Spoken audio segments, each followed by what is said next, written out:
বিস্কিটটা কালোর জন্য আনছি, কালো না খেয়ে ওদিকে ঘুরতেছে আর কতগুলা পাখি এসে বিস্কিট খাইতেছে। একটা দেখা যায়, আলো তিনটা পাখি ছিল তখন। আমি সামনে আসাতে পাখি দুইটা চলে গেছে, একটা বসে খাইতেছে।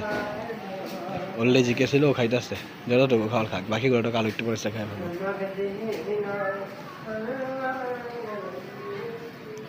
এই যে একটা, এই যে এই পাখিটাও ছিল তখন, এটা ছিল ওই যে ডলাইনটা, এই যে ডলাইনটা, ওই যে পাগলাই সাথে ডলাইনটা শুরু করছে।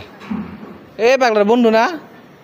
হ্যাঁ বলছি না, ডলাইন দিবি না? এই যে খুব প্রসাব করে, চলো পাগলা। উপরে সব বসে আমার পাখিটা, এই পাখিগুলা একসাথে বসে যায় বিস্কিট খাইতেছিল, এটা এখনো খাইতেছে।